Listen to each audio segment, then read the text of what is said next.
Yo! Yo, what's up, Adam? Is it working? Is everything working? I think so. We are live, brother. Mic check, mic check. How are you, mate? You all right? Good, dude. How are you, man? Are you pre-drum off right now before you get sweaty again? Oh, no, I haven't done. I had a little rest day today, but it gets to about like 6 o'clock here, and that's the cut-off zone. This isn't entirely soundproof, this place, so I've got to keep it quiet for a bit. But it's all good because I'm talking to you, and I just realized that we have the same fucking Fuck yeah. the same lightning bolt. Hey, Amazon. Yeah, oh, it's great, man. Yeah, how are things your end? How are you? How's everything? How's the COVID situation? I'm sure it's still shit, but Yeah, for California, it's harder. I mean, shows are happening on the East Coast, but not California still. We're still in lockdown. They're not letting, only like drive-in concerts. how is that? They're doing cars, and they do it. It's really stupid. They charge like $100 a car, pretty much. So they have them in tiers, and you can have up to 4 people in a car. And what's his name? Aaron Lewis and Sully from Godsmack are doing a drive-in concert series or whatever. And they're making like the first row cars $350, and then the last tier $100. It's crazy. It's ridiculous. That's crazy because I think they tried to do that here. I can't remember who tried to do it, but it was a big lineup and there was some big bands on it. But I was just trying to think, like, if they want to make, if you've got like 20,000, 30,000 people in a field, obviously you charge each person like £100 or whatever it is a ticket. So you're making a profit because you're not, like 100 cars in a field. That's a lot of cars, and that fills up a lot of space. So I think they had to pull out here because they just didn't make enough money. But like you're saying, if they're charging $350 for a front row car, then yeah, that's fucked up. So they're charging by the car, they're not charging by how many people are in the car. And they're limiting it to 4 people per car, but it's also, so you don't get like a guaranteed spot. It's a first come, first serve in that section. So you got to be the first car there. So now you got to think about also the driving. People already hate driving in parking lots as it is. Now you're in your car trying to get a spot, and you could be stuck behind like a lifted truck. Yeah, right. Yeah, I was going to say, if it's like limited to 4 people, surely it can't be like massive 4x4s and stuff, but maybe it can. Weird. What a weird world. If someone told you or told us that we, a year later that we were going to be off the road completely, and a whole year of work has been written off, you'd be like, fucking no way, that's not going to happen. Right? Came out of fucking nowhere, attacked the world. I mean, but like on the East Coast, though, it's like I've been going to shows and traveling to shows on the East Coast and kind of South and Midwest. And they were the first ones open, and they were doing tabletop shows. You can sit at a table, no standing, which is fine. I'm cool with that. But it's going to be interesting. In a couple weeks, I'm coming out to see a band in Florida, in Orlando, Florida. They've been like the ones pushing through, trying to no, we got to be open. And it's going to be a standing room show. But they're going to make people wear masks, supposedly, while standing for the show. Yeah. See, it's funny because our singer Ollie, he does like solo stuff, and he's got a show soon, and it's all seated, and everyone's going to be wearing a mask, and that could work. And I feel like that's probably going to be the future for a couple of months, or a year or whatever for concerts. Is that it's going to be sat down, and people are going to have to stick to the restrictions and stuff, but.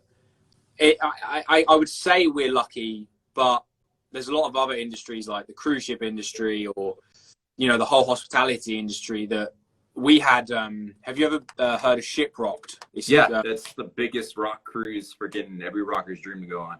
Yeah. We were booked. We've been on it before, but we were booked for, oh shit, I know if it we were meant to be on it next year. And that's the last thing that's going to go back is fucking cruises. Like how many people on a boat really close together, drinking, having a good time, watching live music. It's like, yeah, probably not gonna, happen anytime soon. But you met up with another good buddies of mine, them Evils from Shiprocked. They were like, oh, we know those dudes. Those are rad motherfuckers. yeah. That was, I can't remember which Shiprock that was. And I remember we all three of us went, because everyone's like, you need to go see them Evils because they're really like, you'll really like them. So we went to their show, and they were kind of like us. They were just jumping around the place being fucking maniacs. And we met them afterwards, and they were like identical. They were like twins of each of us. It was really weird. They were like US like clones of RavenEye. But no, they're really cool guys, and they're always fucking working as well, which is great. But there's so many radical bands that go on Shiprock that you just find out about, like Bad Flower. I found out about those guys on Shiprock, and I was like, who the fuck are these guys? And I think it is a great way to discover bands going on those sorts of cruises. And I know there's loads out. There's like Motorboat and fucking Kiss Cruise, and there's so many. But yeah, we were lucky enough. I think we've been on it twice now. But it's so cool about Shiprock though, is that when you do Shiprock once, you do show. So we come back to do a US tour. Every single show we did, there was someone from Shiprock at those shows. So like Shiprockers are, like when they get into your band, they're fucking diehards, which is great. But yeah, them Evils are great.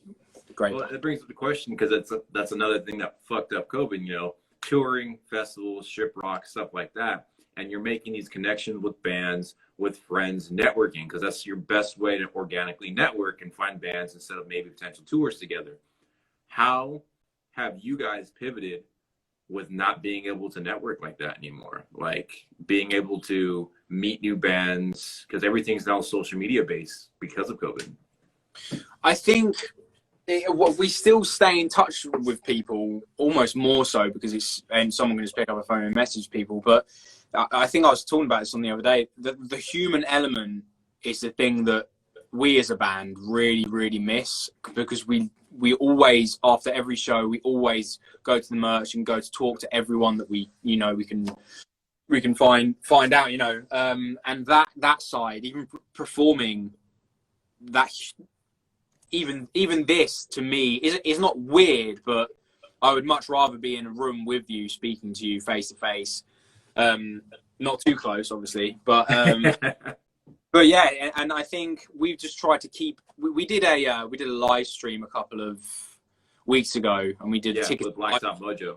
With Black Dot Mojo, and that was really cool because we tried to make it quite intimate. We actually filmed it in here, but. Yeah, I don't know, man. It's a weird one because we're such a personal band in terms of we like to connect to our fans, and like all bands are, but we just like talking to people after show, even if it's not about the music. If it's just like, where are you from, blah blah blah, and then those people will follow us from that on. It's hard. Yeah, it's a hard time to. Because even doing all the live streams, the performance live streams, it's really hard for us to do that and feel like it's a real show. You know what I mean? Because it's fucking weird. It's fucking weird, like playing to a camera and people putting their thumbs up and it's just a weird atmosphere. But I think people are just gonna have to, artists are just gonna have to adapt, and especially in the rock and roll world, the human element of music is so important, and the connection that you have with the audience is so important. But it will be back, I'm sure, and I'm sure that shows will get back to normal somehow. But it's not all doom and gloom. It's, there's been some really cool things that have come out of this whole lockdown period that we've kind of discovered, that it's almost a time of you get to try stuff. You have time to try different things and venture into worlds that you wouldn't venture into. And for us, it's been great because we've got to like kind of step back from the touring. We would be on the road right now, and I'm sure you would as well. And it's like, you get time to sit down and kind of reflect and go, okay, what about if we try this, or if we do this and that.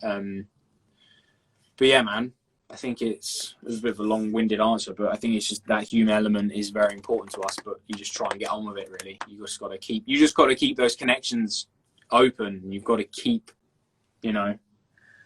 Now it's perfect. That goes into two other things. It's like you even talked about, you know, like doing live streams, that person view, and you know, you're setting up, because most time, like how you get your new fans is on tour. You know, you're going out. The people that are coming up, whether you're being opener or the headliner, that's how you get your new fans. You know, they're coming to see one band and they see you and they like you. Like, oh crap, you guys are awesome. Hey, can I get your stuff? How have you guys marketed yourself without being able to do that kind of organic exposure now? Like everything is based off of now Spotify, Instagram posts, YouTube posts, whatever, Twittering, people doing drum playthroughs like you, and covers, your Miley Cyrus cover, stuff like that, for people to like find the hashtag. I'm like, oh, this is awesome, and then share it. How have you guys pivoted into this kind of digital marketing age now? I think a couple of months ago we decided to record. It was Van Morrison's 75th birthday. We really like Van Morrison. We wanted to do something special for it, and we've never been a band that puts covers in our sets or do any like covers or anything like that. But we thought we should do something, and we recorded the song Into the Mystic, and we kind of just stripped it back and kept it really chilled out. And that was really cool for us because it opened us up to other fans that maybe like Van Morrison, etc. And I've seen obviously a lot of bands doing that at the moment with the quarantine thing of recording a cover. I think it was a really fucking good one the other day. Seven Dust did a sound. Did you hear that? Yeah, sound. That was sick. That was really cool, and that's like ballsy as well to do a Soundgarden, like especially that song, "Day I Try to Live." But yeah, like I said, I think a lot of bands have just been opening up and kind of exploring covers and people they respect and trying to do stuff like that. But we've been, because it is so hard for us, because we're, like most rock bands, you just tour, get fans, tour again, get fans. For us, on the online side of things, I remember when a couple of years ago, when we were on a Europe tour, we printed out like a social media like rota. We fucking laminated it and like put it in the van, and it said, check Twitter every day. I do Facebook every day and respond to comments. And we've always had that mentality, like every day, every morning we get up and we check all that stuff and we make sure everything's been replied to. But, you know, as bad as it sounds, if you're not active, if you're not doing stuff online, you don't get forgotten about. But as soon as you start touring again, usually, and as soon as you start being in the real world, people will just be like, wait, who? Like, oh, those guys. Oh, okay. As stupid as that sounds, it sometimes can happen. So, you know, we're trying to keep active as much as we can. And obviously I know that a lot of musicians are going through financial struggles and trying to get other jobs. Like, I know most of my musician friends are now like delivering for Amazon. They're like delivery drivers and stuff. And that's a whole other new story with the whole financial difficulties. But for us, it was always about just keeping, all three of us individually as well, you know, keeping up with stuff and keep posting content, keep posting creative things, and making sure that, not like I have to fucking do this every day, because we don't, you know, but it's more of, you've got to put some creative stuff out in the world, because, you know, everything at the moment is just all doom and gloom and the world's going to end and shit. So fucking A, this month already, October, fucking Eddie Van Halen, it's like, what a way to start the month off. I'm like, motherfucker, god damn it. Yeah, but I mean, there's a lot of guys and girls that have just passed away that you just think, wait, what else? I thought they were superhuman. I don't understand. Like, they're dead. What? Yeah, it's been a weird. I mean, when did it all start? I guess it started in March. Yeah, I just remembered it was just kind of this, like, you know, everyone thought it was this thing that was just happening in China. All the memes came out, but like, oh, don't eat a bat. Nobody eat a bat. Oh, I heard someone cough. And then out of nowhere, just Iron Curtain closed down. Yeah, right. And everyone realized it was I mean, even now, I feel like people don't think it's a real thing, which is obviously really fucking selfish. But anyway, yeah, it's obviously been a weird year for the creative industry, but there's been some really cool things that have come out of it. But for rock bands, yeah, I feel like I was talking to someone about it, and like next year it's just going to be like, this person's released an album, this person is like, it's gonna be all, everyone's fucking going on tour, like everything's kicking off, this whole year's just going to be booked out. We're going to leave for fucking 5 years, guys. You ready? Like, we're going to go. But well, yeah, even this year alone, like there's so much music because people had time. So like, fuck it, we're gonna release it now. We're gonna drop these singles. We're gonna drop these EPs, music videos, collaborations. You know, people connecting with other people via Instagram, doing cool online streams of covers and stuff like that. And that's the where everyone pivoted to, and how the creative side. I look at it as a lot of people took this creative break of not touring as a time to like, fuck yeah, we can do something really cool and maybe refocus and dial tone and try new things like you guys did with Van Morrison. Yeah, I think so. And it's funny that you mentioned about collaborations, because there's been some really fucking cool collaborations. I was watching Nuno Betancourt and like Taylor Hawkins and stuff. They covered that was great. That was freaking amazing. That, you know, that stuff just wouldn't happen. And, you know, yeah, that side of things is really cool. And I think for me as well as a player, like I have my studio here and I don't really use it a lot apart from rehearsing in the last couple of years. But this year I've got like a ton of remote recording work, which I probably wouldn't have got if COVID didn't happen. But like, yeah, like artists would be like, oh, I need live drum tracks. Can you just record stuff and just ping it across to me? And I'm lucky enough that I can do that. So that side of things work-wise has been great.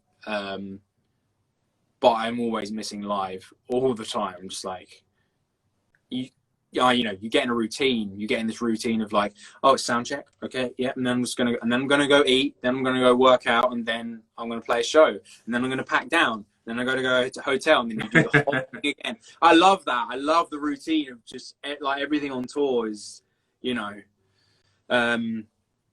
but yeah. It's just a strange, because when you bring it up with any professional touring musician, it doesn't matter who you are. If you're playing for Jessie J, if you're playing the pub down the road, you're in the exact same position.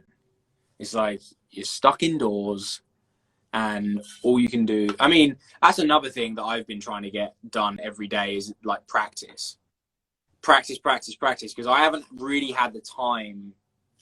It hasn't been like a priority to me to like sit down every day and be like, I'm going to practice this and work on this. Now with the whole lockdown thing, I've just been going through all of my fucking mistakes in my drumming career and being like, I'm fixing that. and you can work on yourself as a human being as well. So I guess the best thing out of it is time and yeah. Or freaky world. Yeah, and you brought it up kind of like the money part. Everyone had to pivot. Everyone's fucking hurting, unemployment, stuff like that. Working for Amazon, and now it's like there's no bullshit. It's no elephant in the room. Rock is probably the hardest genre to make money in. Unless you're the Metallica, the Korn, these huge bands selling out tours and stuff like that. And they're fine right now, but for all these smaller bands coming in, this is the hardest genre. But do you think, why is it that rock is the hardest genre to make money in, but why are there so many bands that come up? Why do people want to be in a rock band? Why do you think there's a big drive for that?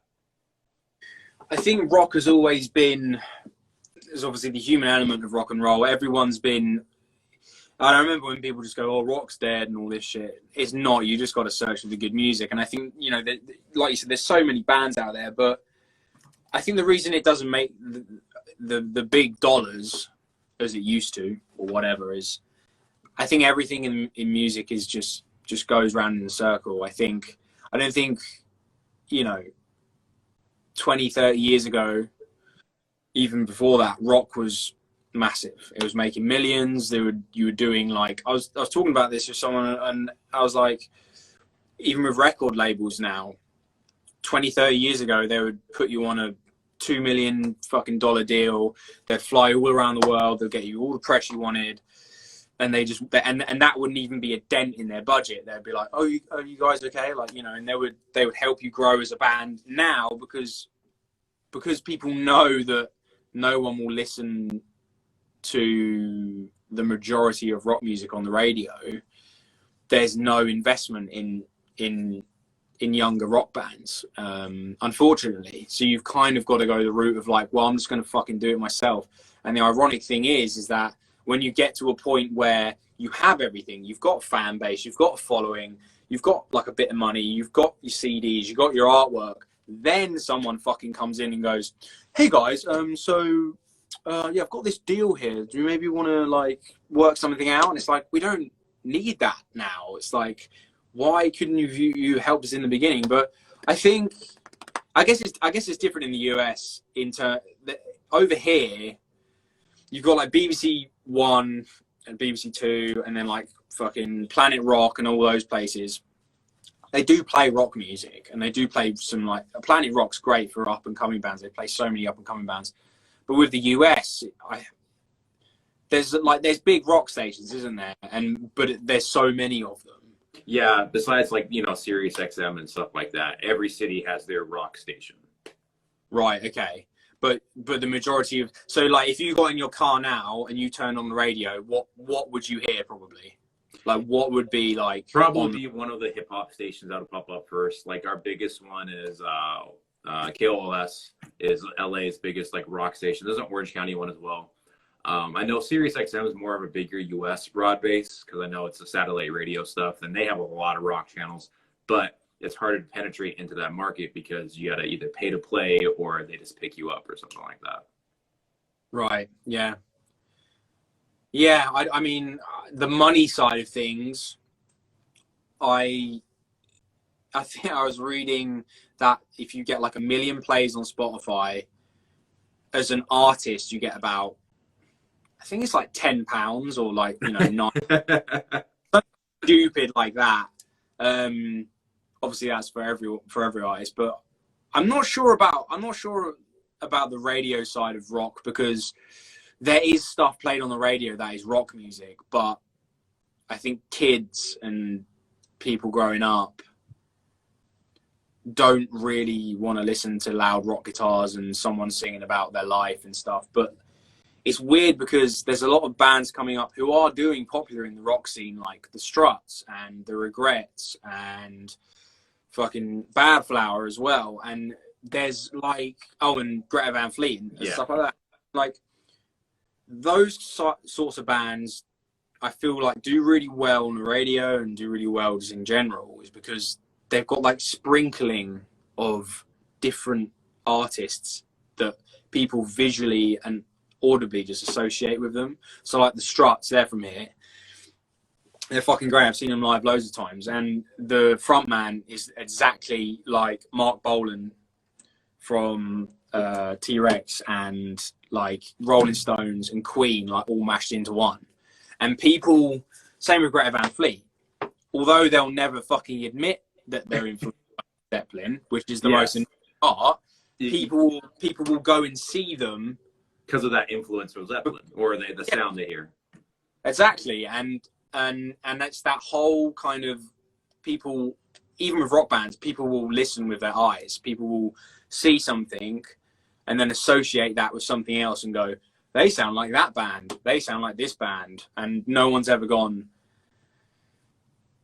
RavenEye sound like RavenEye, or like, whoever it is. And I think those are the sorts of bands that do really well. I think those are the sorts of bands that will carry on, maybe be a flash in the pan, who knows, but they will do well on the radio, they will do well, they're attractive, so girls will like them, and blah, blah, blah. I miss really ugly looking bands. I miss really like spotty fucking teenagers, but just changing times, man. I think one day it will come round again. I think rock, you know, it's like hip hop, R&B at the moment, or whatever it is, and then it will come back around again. It might be jazz, then it will like it's all cyclical, and I think rock will come back around and be on top. But it's always going to be there. Always, there's always going to be some kid wanting to be like Eddie Van Halen or Dave Grohl, whatever. It's not going to stop. You know? Well, it's like when I've brought it up and I looked at when I talk to people and they're like, oh, when I'm talking to people who would love Cardi B or whatever, fuck, whoever's singing crap right now. And I'm like, okay, Corey, they're on the top charts right now. Cardi B's whatever WAP song is #1 right now on Billboard. Not a single hard rock band is, or rock and roll, or any kind of rock genre is on there, besides maybe if U2 put a song out like tomorrow. But look at the Billboard charts back in, say, I don't know, 78, 79 when Black Sabbath came out. You know, they weren't on there. But is anyone listening to the Billboard charts for 78, 79 right now? Is any kid knowing who the fuck they were on there? But 50, 60 years later, we're still listening to Black Sabbath. So kind of same concept now. None of the music that's coming out this year is on the Billboard charts, but 20, 30, 40 years ago, some kid is still going to be listening to it. Some kid's going to be listening to the new Deftones album still. Yeah, I'm that kid. Yeah. Have you heard it yet? It's fucking dude, great. I love it. It's freaking. It was. If you're a Deftones fan, that's like perfect. Like literally, it was amazing. Yeah. It's very like White Pony sort of vibes. It was really cool. Yeah. But yeah, man, I think rock will always be underneath, and I think it'll always just keep chugging along. But there'll always be bands that pop up. I remember when Hailstorm were doing it was weird because we've toured with them before, and they were kind of playing like small capacity venues, and then like 2 years later they were fucking doing massive shows, Selling out all their concerts, headlining festivals. Yeah, and they're a band that have been on the road since they were like fucking 15 or whatever, you know, and that's what kind of annoys me about when people go like Royal Blood or they just got fucking handed, you know, they got it handed to them on a plate. And it's like, hang on, you have no idea what those guys were in Brighton for like 4 or 5 years grinding, fucking playing their asses off, getting good, and then someone notices them, and then someone brings them into the fucking mainstream. It's the same with Hailstorm, it's the same with Shinedown, it's the same with Blackstone Cherry, like all those bands, they've been fucking playing for all of their life, and then it just so happens that someone goes, oh, we can put you on the radio, or we can put you on the TV, and people visualize it. But yeah, man, I don't know, it's definitely like, in our industry, it's very shot in the dark kind of thing where them evils do you know what I mean? Like them evils could be fucking massive tomorrow, but they might not be. It's like this. Well, it's like I see Jake like every day, and it's like I was telling him like because they had a signing with 11-7 last year, and they were supposed to put out a whole album. They flew him out to Maryland. They didn't like the album they put out with their producer and place they put him out to. And they tried to get him there and got out. But now they're releasing singles without the label. And they're doing better now without the label, getting way more recognition, way more playtime. They're played on Sirius XM. Way more fan acknowledgement and widespread as opposed to being with the record label. Do you guys think that's way better as opposed to a record label telling you what kind of sound you're going to have? I think there's obviously benefits from both, but with us, we went into the studio and recorded this second album maybe like 2 years ago, and we were on a label at that point. We were on a label, and we went in, recorded it, came out, really happy with it. And they were as well. And so we had these weird complications and some weird shit went on. And we went, fuck it. We're taking this to our own label. Well, not our own label, but our own recording. We decided that we didn't like the mix or the masters, which we actually got from the studio. So me and Ollie mixed it ourselves. We produced it ourselves. Like we made the whole fucking artwork and album, and that sense of accomplishment that you get when you have like the physical thing in your hand, that's the best fucking thing, because no one has told you do this, do that, try this. You've fucking done it. It's like when you get like an IKEA chair and you don't look, you don't look at the instructions, you just build it. And you look at your chair afterwards and you go, I fucking did that. No one told you. It was that kind of thing. But yeah, I think where it depends, because there's a lot of weird, dodgy fucking labels out there, especially in the rock world, that can be very manipulative, can be very controlling towards the creative side. And even I've been in bands that, don't wear that, wear this, you're wearing that tonight. And it's like, you either go with that or, I think with us, we've really benefited from not having a label. We're going to release this second album, which will come out eventually. I know it's been like, 2 years and a half or whatever it is, but it's funny because we did the album, we had all these fucking complications, we mixed it, mastered it, ready to go, and it was like January this year that we were going to put it out, and then all this stuff like creeping in, like, oh, we're like, there might be this virus, and we were like, oh, you'll be fucking kidding me. We've gone through this whole year of bullshit, and now you're telling me that we're going to have to like go through it again. So we have everything ready. Everything's ready to go. We released our latest single, Animals, back in April, or maybe, no, that was February. Yeah, and yeah, so that's the first kind of blueprint laid down for the album. And then we've got another single we're going to release this year as well. But like you said, like, you can release as much music as you want, but if you're a rock band, it's all right if you're a DJ or a solo artist or whatever. You can just like whatever, do a couple. Yeah. But rock bands, to actually, like you said, like to make money, people don't realize you need to be on the road. You need to be selling merch. You need to be selling CDs. You need to be selling physical product, because online is absolute dog shit. There's not, unless someone physically buys an album from iTunes. I mean, even that they get fucking cut off. So the best thing you can do if you're a fan of RavenEye, whatever band you go and see, go to their merch stand. It's true, guys. Buy a CD. Go and like physically buy the music. I know like a lot of people don't fucking have CD players anymore, but like, yeah, I mean, I'm guilty. I use Spotify. I use it like every day. But when I go and see a band that I really like believe in and I like, I'm gonna go buy a t-shirt and a CD, because I know how much that helps. Maybe not AC/DC or like someone who's well, dude, I bought so many band shirts this year, just that, it's the fucking support band. Fuck, they're still selling their merch. Fuck, they're not touring, like you said. I'm like, fuck it, I'm gonna buy. I know you guys are supposed to go on tour. I'm gonna buy some of your shit. Fucking, everybody needs the help, man. Yeah, no, and you know what? Talking about kind of what's happened this year, everyone in the music industry has been so like supportive to everyone else as well. Like even with mental health and all that stuff, everyone's been so cool and supportive, and everyone's got each other's back, which is a very rare thing. But yeah, so we're planning on getting this out, but we're going to release it on Rook Recordings, which is our kind of label. So we're going to release it with a tour in mind. We had a tour booked this year.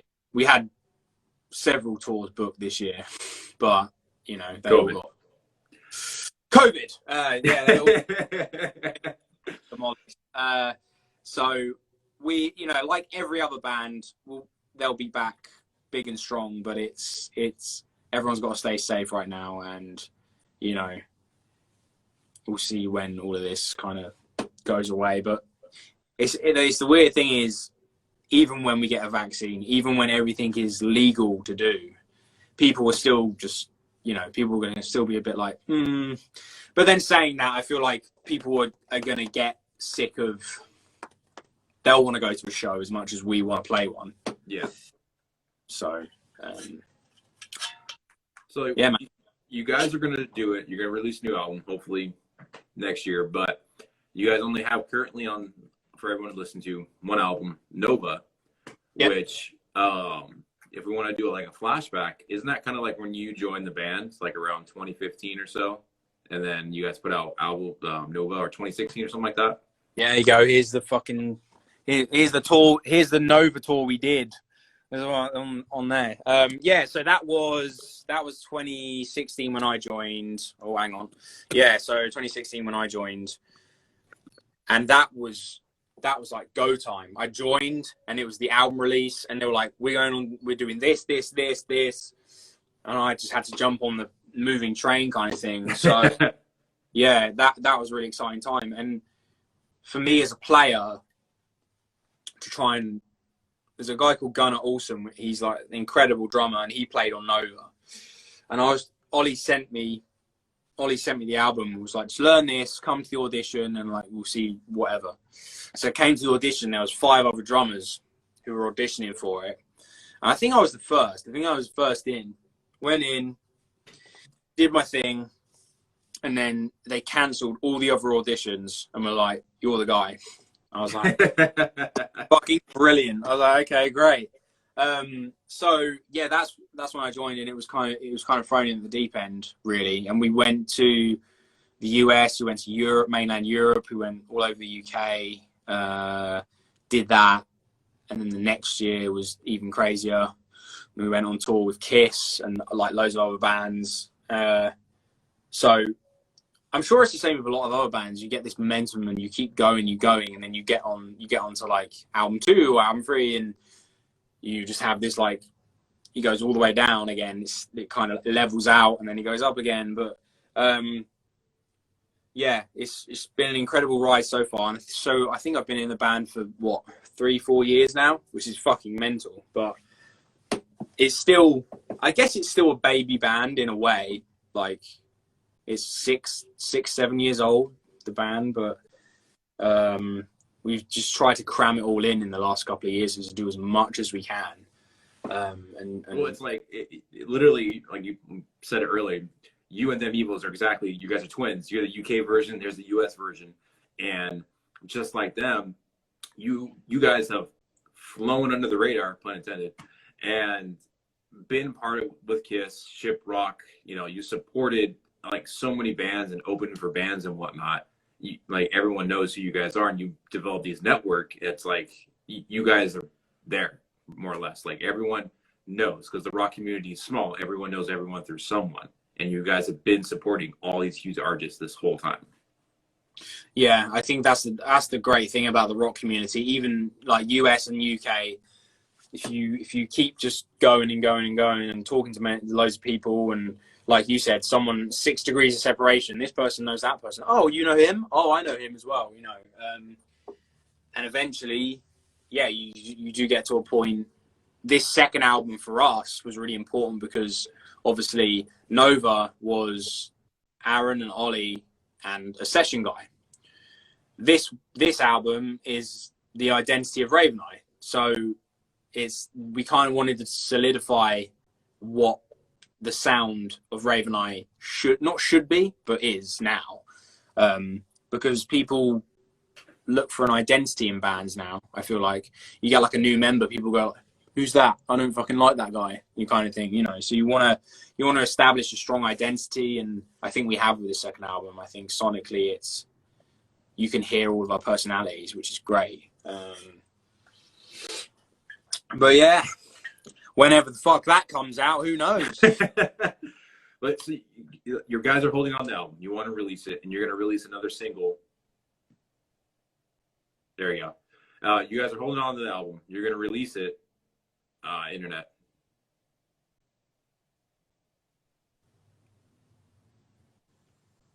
Oh, hang on. I think I lost you then. You there? Oh no, what's going on? Can you hear me? Can you hear me? This is the internet. Yeah. Oh, sorry. I literally missed all of that. You're going to have to. It's all right. There's a little bit of a delay, but it's not the end of the world. Okay. But so like, you're holding on to the record. You had this record for a while, and you guys are going to release another single. Now it brings the question, kind of like where everyone's at. It's like the Spotify CEO brought it up. You know, our records dying out. Like, you guys gonna put out this record, so it really solidifies RavenEye sound.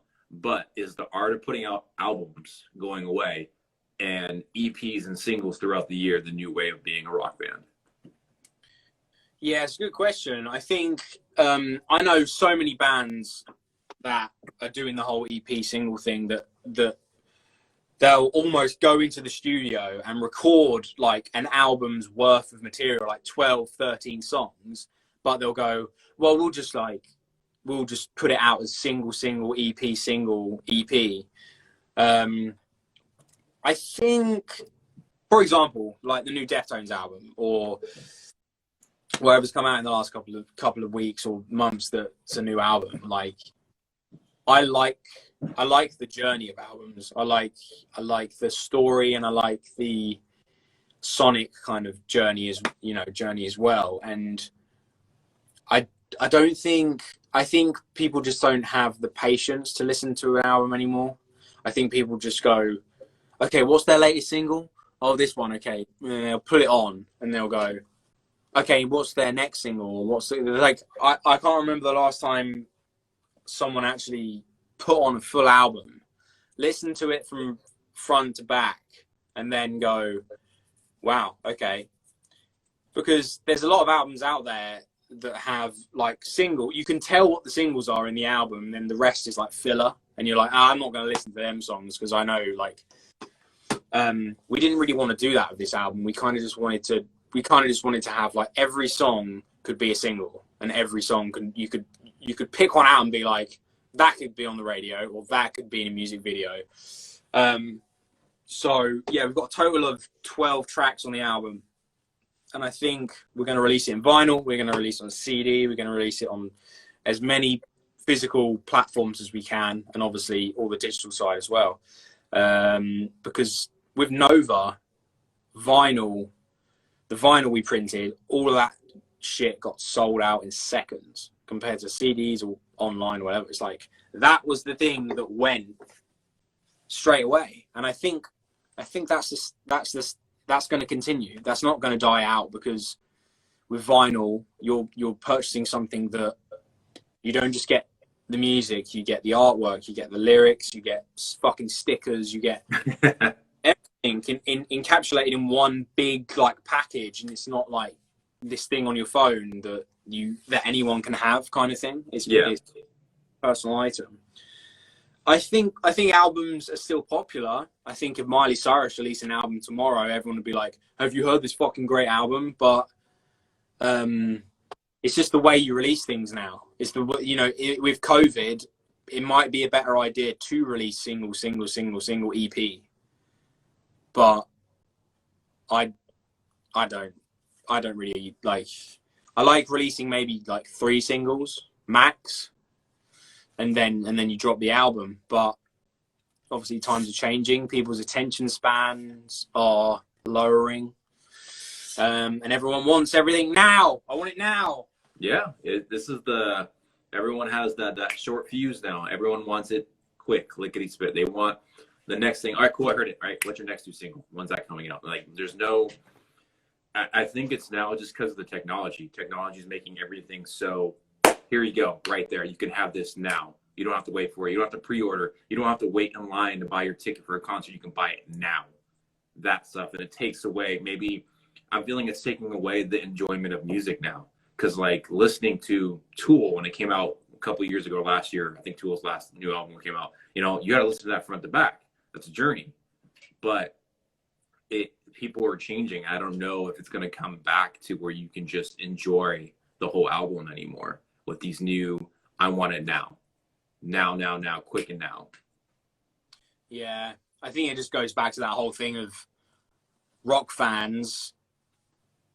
Like most kids who listen to WAP or whatever the fuck it is, like they probably won't want to listen to a whole album, but your fans and the people who support you in the rock community probably will want to listen to 12 tracks. But yeah, it's obviously that fine line, isn't it, of like, you don't want to just release an album after album after album.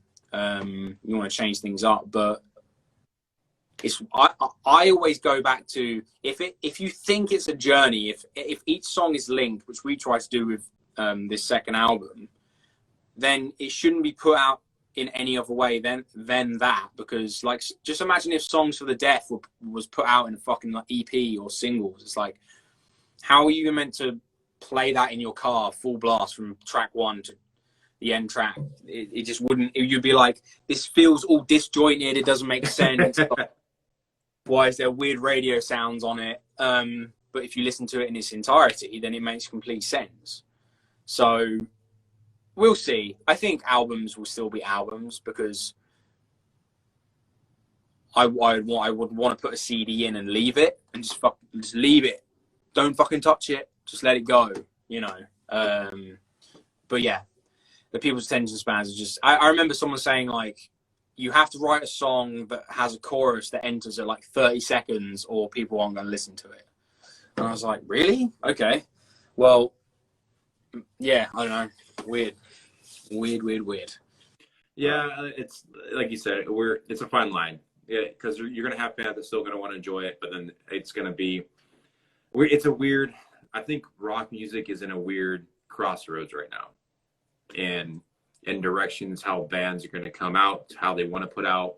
You know, a lot of bands are even just doing straight digital. They're not even doing any physical copies anymore, and buying merch. They're not even like, people are doing. You know how you can have the mock-ups, the digital mock-ups of your band shirts online, and then do the drop ship. You know, they're not even having the physical copies. It's all digital. You know, you can just buy it and it's a print on demand and get it back to you. A lot of people are not printing it and then showing, hey, this is our merch, this is what it looks like anymore.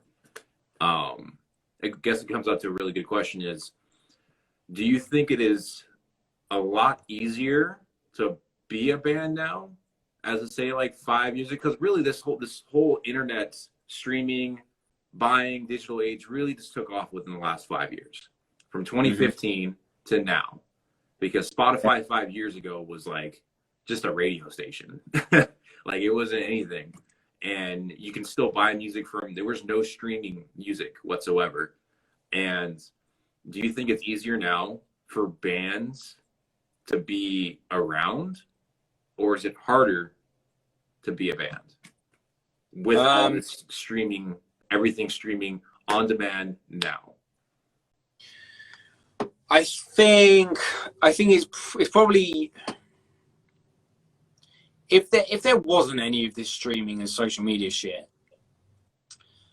there wouldn't be any Billie Eilish's, there wouldn't be any fucking Justin Bieber's, there wouldn't be any like artists that get found. Like most of my jobs, like RavenEye, I was found online. Like other bands I've been in, I was found online. Like, that side of it is great. That side of promoting yourself, keeping active as a band, you might get discovered by whoever, fucking Warner Brothers on Instagram. It may be very small chance, but I think what the main thing for me is, and it has always been, I always say, I wish I didn't have social media. I wish it didn't fucking exist, but it's like, it's part of my job. It's part of RavenEye's job to keep that active and connect with people, because times like this, it's great to have, because we can do stuff like this, and we might not have been able to do it if we didn't have this, or the whole COVID thing. But like, I think it's still, if you're a shit band, if you can't play your instruments and you can't play a good live show, all of this doesn't matter. All of this social media shit it can help you to a point, but we've always, as a band, and like most bands, pride ourselves on the live show, on that, we can do all the videos we want, we can do all the funny things and band hangs and all that shit, but when you come to see a RavenEye show, you come to a show, you know what we're laying down on the table, and you know that, we're serious about this. And I think people need to realize that as well. There's a whole world of shit on Instagram with guitarists, drummers, singers that post all this mediocre bullshit, in my opinion.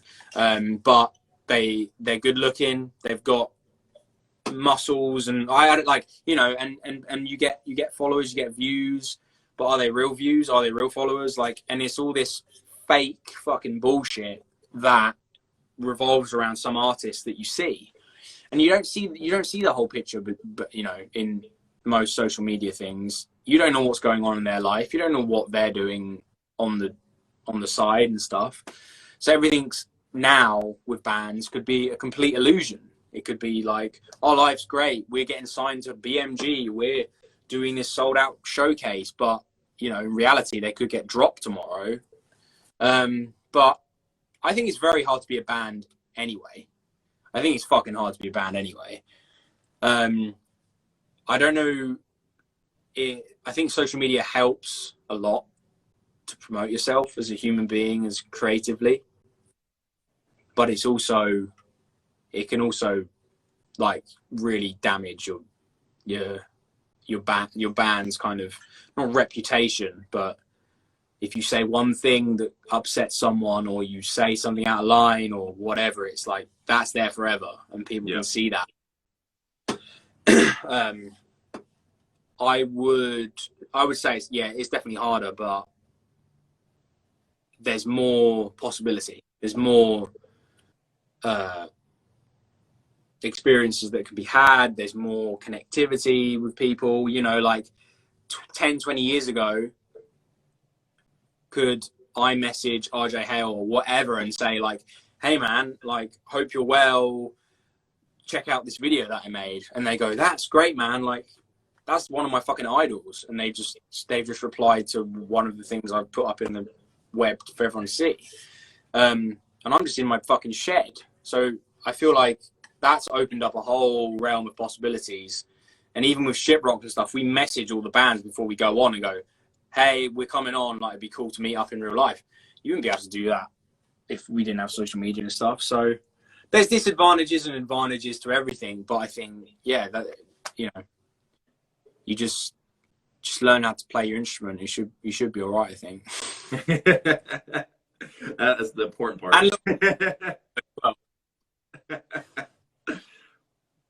But dude, I know they're gonna cap us off at an hour. IG Life has an hour cap. But I wanted to ask, what would be, are you guys allowed to talk about the next single that's gonna be dropped? The next single is a song called Stay, and it's kind of like a James Bondy kind of number, I would say.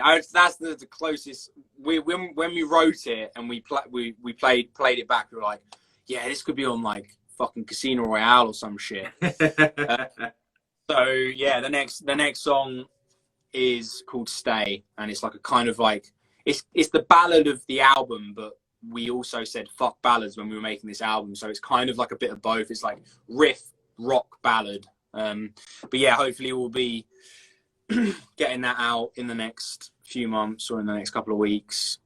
Music video is all sorted for it, it's all ready to fucking go. So yeah man, I can't wait to get out there, because it's like you release something like Animals in February, and that song is really like the heaviest song on the album probably, and now we're releasing something that's a bit softer, but it's still got the riffs. So yeah man, dude, I'm sure you guys are incredibly talented. I mean, people don't believe, you hear your music, you don't think you're a 3-piece band, but you guys are a 3-piece band, and that's fucking hard to do. We actually have a triangle player behind stage. No, it is a weird one about 3 pieces, because everyone goes like, all of that sound coming from 3 people. It's like, we do realize like the loudest bands in history have been 3 people. Like there's more room to make noise because there's fucking 3 elements. But yeah, thanks man, I appreciate that. Thank you. Well, dude, I'm actually going to be out in I'm coming out to London next year for Download Festival, and shit man, we'll meet up, man, and just get some beers and fucking. Please. Yes mate, have you been to Download before? No, never. This will be the first time. Never been to Download. It's been a bucket list. I've been to London plenty of times, but I've never been to Download Festival. Just hope it doesn't rain, because it always fucking rains. Well, like, I lived out in Germany for like 5 years, and so I'm like, I got used to that cold and just crazy weather and like Rockin' Park and those stuff out there, those gnarly European ones. So I'm like, all right, it's probably gonna rain. I'll just bring some shit, but I'm stoked. I've never download's always been a bucket list. Definitely, let's meet up. Sure. Well, dude, have fun on your Sunday evening. I'm sure you're gonna be jamming out pretty soon, putting another video of you sweating everywhere. Yeah, I'm staying dry. I'm staying dry tonight, but yeah, I'll put something out soon, I'm sure. But thanks for having me, Justin. Appreciate it, man. It's been really cool chatting to you. Of course, man. And I'll tell Jake said hi and all that stuff. You guys need to do a UK tour or a US tour where you got to have you and David doing a drum off. That would be mate. It'll happen. It'll happen one day, for sure. I think that tour would be fucking crazy. Having you guys together, fucking insane. Yeah. I'll message. You know what? I'll message him as well. Make sure it happens. All right, brother. Well, take care, my man. We'll stay in touch. I'm gonna have this uploaded and edited and stuff like that onto YouTube, and I'll have all your guys' links for YouTube, Spotify, everything, so everyone can find your music easily and readily. Then, if you guys want a copy, I'll send everything over to you guys as well. Yeah, amazing, man. Awesome. All right, well, thanks for joining, everyone. Thank you, guys. Play the music, buy their shit, all that good stuff. Help support your favorite bands. Awesome, man. We'll have a wonderful, I don't know what time it is, 4 o'clock over there or something. It's almost noon. Yeah, it's about noon. So 12 in the afternoon. Lunchtime. Yeah, cool. Well, thank you, brother, man. Enjoy your Sunday evening, my man. Yeah, you too, mate. Thanks, Justin. See you soon. See you guys. Later, sir. See you, mate.